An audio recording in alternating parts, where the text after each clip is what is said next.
আগে চেক করো, তারপরে বিশ্বাস করবা, ঠিক কিনা? তাহলে এখন থেকে একটা কিছু শুনলে বিশ্বাস করবেন?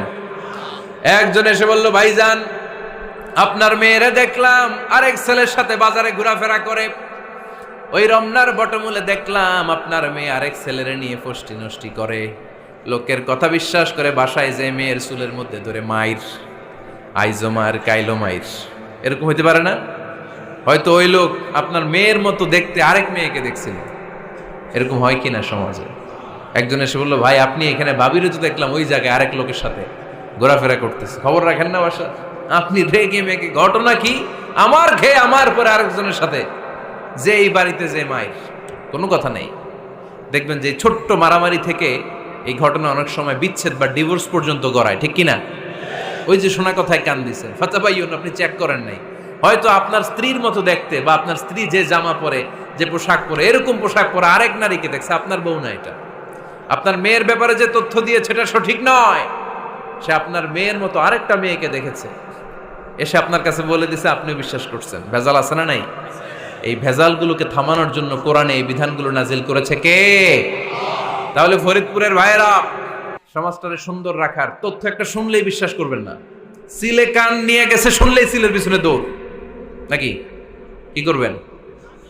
আগে কানে হাত দিয়ে একটু দেখবো কান দুইটা আছে না নাই, তারপরে চিলের পিছনে দৌড়াবো। তাহলে এখন থেকে আমরা তথ্য একটা শুনলে বিশ্বাস করব। তাহলে কি করবেন? বলতে হবে কি করবেন? যাচাই বাছাই, জাস্টিফিকেশন অফ দ্য নিউজ। কোন নিউজ জাস্টিফিকেশন ছাড়া আমরা প্রচার করব, বিশ্বাস করব, শেয়ার করব না। আল্লাহ বললেন, ইয়া আইয়ুহাল্লাযীনা আমানু লা ইয়াসখার কওমুম মিন কওম। ওহে আমার ঈমানদার বান্দারা, শোনো শোনো, খবরদার কখনো কোনো মুমিন বান্দারে ঠাট্টা করো না, অবজ্ঞা করো না, ঠাট্টা করো না। তার মনে কষ্ট হয় এমন কোন কথা তারে বলো না। Never scoff of anybody. কাউকে নিয়ে ঠাট্টা করবেন না, তার দেহ নিয়ে, তার আকৃতি নিয়ে, তার বংশ নিয়ে। এক লোকের বাবা ছিল চোর, কিন্তু তার ছেলে অনেক ভালো। আপনি কি তারা বলতে পারবেন তুই চোরের ঘরের চোর? বলতে পারবেন? চুরি করছে বাবা, ওর কি দোষ? কথা বলেন। এগুলো কবিরা গুনাহ। আওয়াজ করে বলেন তো, কি গুনাহ? কবিরা গুনাহ। কারো আকৃতি নিয়ে, আমার ফরিদপুরের কলিজার টুকরা যুবক ভাইরা, কারো আকৃতি নিয়ে কখনো অবজ্ঞা করবে না, তুচ্ছ জ্ঞান করবে না। এটা কবিরা গুনাহ, এটা আল্লাহ খুব অপছন্দ করেন। এর কারণ আকৃতিটা আমাদের হাতে নাই। আমাদের কারো নাক লম্বা, কারো খাটো, আমরা কেউ কালো, কেউ সাদা, আমরা কেউ স্মার্ট, কেউ অন্যরকম। তো এই যে আমাদের এক এক ধরনের আকৃতি, এটা কি আমি বানাইছি? আপনি বানাইছেন? দিছে কে? এই জন্য কারো দেহের গঠন নিয়ে যদি আপনি অবজ্ঞা করেন, এটা প্রক্ষান্তরে আপনি স্রষ্টাকে নিয়ে অবজ্ঞা করলেন। কারো দেহের আকৃতি নিয়ে যদি আপনি তুচ্ছ করেন, তাকে তুচ্ছ করেননি, আমার রবকে আপনি তুচ্ছ করেছেন। চিল্লায় বলেন ঠিক কিনা?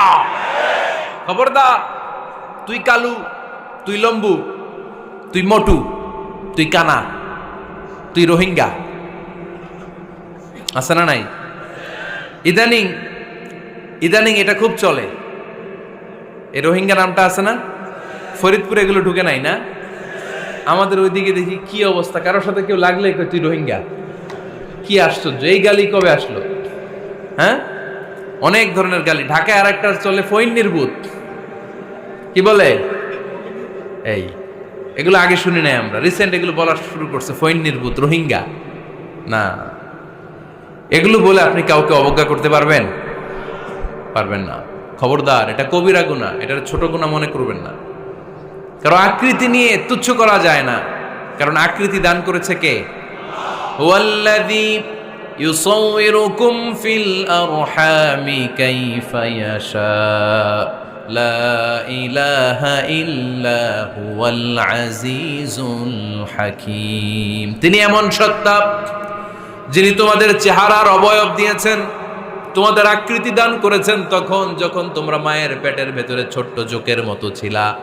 মায়ের পেটের ভেতরে আমরা যখন সবাই এত ছোট্ট, তখনই আমাদের চেহারার আকৃতি দিয়েছে কে?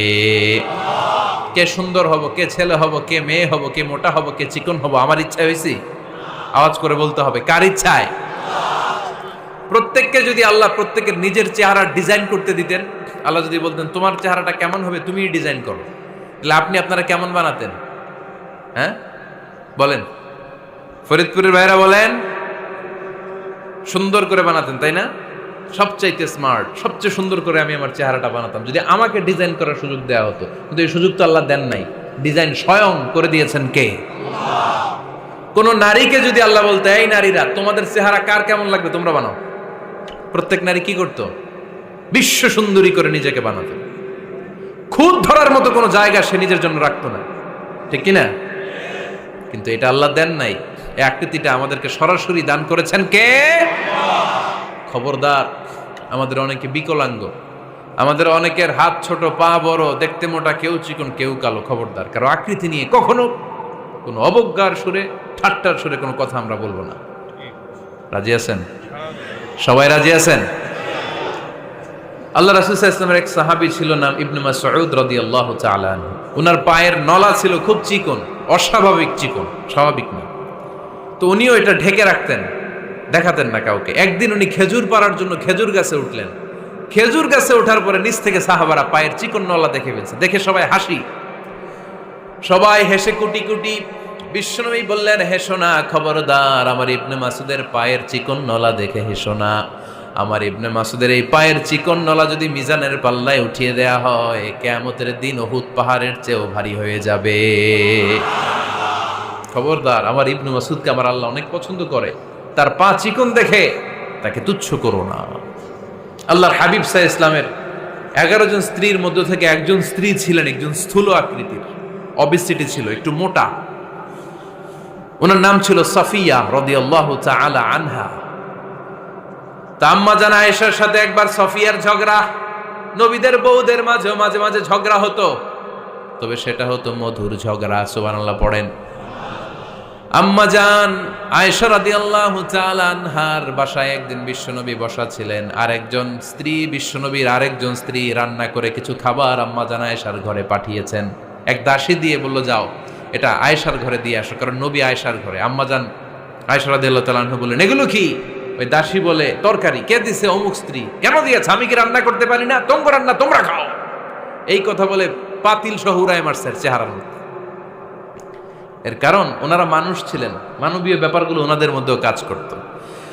আবার এক স্ত্রী ঝোল দিয়ে রান্না করে কিছু খাবার নিয়ে এসেছে। আম্মা জান আয়েশা রেগে মেগে ওই ঝোল নিয়ে ওই স্ত্রীর গালের মধ্যে মেখে দিয়েছেন। বিশ্বনবীর আরেক বউয়ের গালের মধ্যে ওই ঝোল লাগাই দিস। এবার ওই স্ত্রী বিশ্বনবীর কাছে যেয়ে বলে, ইয়া রাসূলুল্লাহ, দেখেন আয়েশারে আপনি বেশি আদর করেন তো, দেখেন কি করে আমাদের সাথে। এই যে আমাদের গালের মধ্যে ঝোল মাখাই একেবারে মেকআপ বানাই দিচ্ছে। বিষ্ণু ইসা ইসলাম বললেন, তাই আয়েশাকে ডাকো। আম্মা জান আয়েশা রাদিয়াল্লাহু তাআলা আনহা আসলেন। আল্লাহ রাসূল সাল্লাল্লাহু আলাইহি ওয়াসাল্লাম বললেন, তুমি কি আমার এই স্ত্রীর সাথে এমন আচরণ করেছো? আম্মা জান আয়েশা বললেন, করেছি। কেন? আম্মা জান আয়েশা বললেন, তখন মেজাজটা গরম ছিল, এখন বুঝতে পারতেছে আসলে এই কাজটা করা ঠিক হয় নাই। এবার বিশ্বনবী বিচার করবেন। বিশ্বনবী বললেন, আল কিসাস, যেমন করা হয়েছে বিচার হবে তেমন। তোমার গালে যেমনি ঝোল লাগাই দিছে, তুমি একটু ঝোল নিয়ে আয়েশার গালে লাগাই দাও। সুবহানাল্লাহ পড়বেন না? ওই স্ত্রীও কিছু ঝোল নিয়ে আম্মা জান আয়েশার গালে লাগাই দিল। এখন দুইজনে হাসতেছে, বিশ্বনবীও হাসলেন, আরশের উপর থেকে খুশি হয়ে গেলেন কে? তো স্ত্রীদের মধ্যে মাঝে মাঝে এটা ঘটতো। সাফিয়া রাদিয়াল্লাহু তাআলা আনহা ছিলেন একটু মোটা। আম্মা জান আয়েশা বললেন, ইয়া রাসূলুল্লাহ, দেখেন আপনার মুটি বউ, আপনার মুটকি বউ, এই মুটি বউ বলে একদিন একটা গালির মতো দিয়ে ফেলছে। আল্লাহ রাসূল সাল্লাল্লাহু আলাইহি ওয়াসাল্লাম রেগে গেলেন, বললেন, আয়েশা এটা কেমন কথা? তুমি বললা মুটি, আমার সাফিয়ারে তুমি মুটি বলে গালে দিলা রে আয়েশা। ইয়া আয়েশা লাকাদ কুলতি লা কালিমা লাউ মুজিজাত বিমাইল বাহরি লামাজাজাতহু। এমন একটা মন্তব্য তুমি সাফিয়ার ব্যাপারে করে ফেলেছো রে আয়েশা, এই কথাটা যদি সাগরের নীল পানির মধ্যে ছেড়ে দেয়া হয়, এই কথার পঙ্কিলতার কারণে, এই কথার কর্দমাক্ততার কারণে, এই কথার পঙ্কিলতার কারণে সাগরের সব পানিগুলো মুহূর্তের মধ্যে কালো হয়ে যাবে। এই কথাটা সাগরে ফেলে দিলে সাগরের নীল পানি পুরোটা কালো হয়ে যাবে। আয়েশা, খবরদার, কাউকে তুচ্ছ করে অবজ্ঞা করে কখনো কিছু বলা যাবে না। এই জিহ্বাটা এটা ভয়ঙ্কর একটা অঙ্গ। বেশিরভাগ পাপ এই জিহ্বা দিয়ে হয়। কি দিয়ে হয়? এজন্য সাহাবারা জিহ্বা ধরে মাঝে মাঝে জিহ্বার মধ্যে ব্যাত মারতেন। আর বলতেন জিহ্বা তোর জন্য আমি আটকে যাব কিয়ামতের দিন। আমলিক আলাইকা লিসানাক, নিজের জিহ্বার মালিক নিজে হন। আপনার জিহ্বার মালিক যেন শয়তান না হয়ে যায়। জিহ্বা আপনার, শয়তানের ভাষায় আপনি কথা বলেন কেন? খবরদার, প্রতিটা কমেন্ট, প্রতিটা কথা, প্রতিটা মন্তব্য, এগুলোর ব্যাপারে কিয়ামতের দিন পাই টু পাই করে আপনার কাছে আল্লাহর সুপ্রিম কোর্টের কাঠগড়ায় দাঁড় করিয়ে আপনারা জিজ্ঞেস করবে কে? এজন্য বিশ্বনবী বলছেন মাইয়াদমানলি মা বাইনা লিহিয়াইহি ওয়া মা বাইনা রিজলাইহি আদমান লাহুল জান্নাহ। আমার কোন উম্মত যদি দুইটা অঙ্গের গ্যারান্টি আমারে দেয়, আমি আমার উম্মতকে জান্নাতের গ্যারান্টি দেব। দুইটা অঙ্গের, একটা হলো জিহ্বা আর একটা লজ্জাস্থান। দুই চোয়ালের মাঝে যা থাকে লিজ্জা জিহ্বা, আর দুই পায়ের মাঝখানে যা থাকে লজ্জাস্থান। এই দুইটা অঙ্গের গ্যারান্টি যদি বিশ্বনবীকে আপনি দেন যে নবী জিহ্বা আর লজ্জাস্থান এই দুইটা অঙ্গের কোনো পাপ আমি করব না, নবী বলে আমি দুনিয়ায় তোমার জান্নাতের গ্যারান্টি দিলাম। এজন্য জিহ্বাটারে সামলান, যা মনে চায় বললেন না। খবর আছে না নাই? খবর আছে। মা ইয়ালফিযু মিন কাউলিন ইল্লা লাদাইহি রাকীবুন আতীদ। যা মুখ দিয়ে বের হয় লিখে রাখার জন্য দুইজন ফেরেশতা রেডি করে রেখেছে কে? চিল্লায় বলেন। যতদিন আমরা বেঁচে থাকবো ততদিন থাকবে আমাদের কাঁধে। আমরা মরে যাবো, এই ফেরেশতারা উড়াল দিবে, ঠিক কিনা? দুই কান্দে জি ছিল যে তোমার দুইজনা পাহারা, তোমারে একলা থইয়া পালাইছে তাহারা। তোমার আটকুঠুরি নয় দরজা বন্ধ এবার হলো রে হলো। মুখে আল্লাহ রসুল সবে বলো, ও মুখে আল্লাহ রসুল সবে বলো। দুয়ারে আইসাছে পালকি নাই হরি গাও তোলো রে তোলো। মুখে আল্লাহ রসুল সবে বলো, ঠিক না? এজন্য সাবধান। আমলিক আলাইকা লিসানাক, নিজের জিহ্বার মালিক নিজে হন। মন যা চায় মুমিন তখন ইচ্ছা মতো মন মতো কোনো মন্তব্য ছুটতে পারে না। বিশ্বাসী বলে যদি নিজেকে দাবি করেন, নিজের জিহ্বার মালিক নিজে থাকার দরকার আছে না নাই?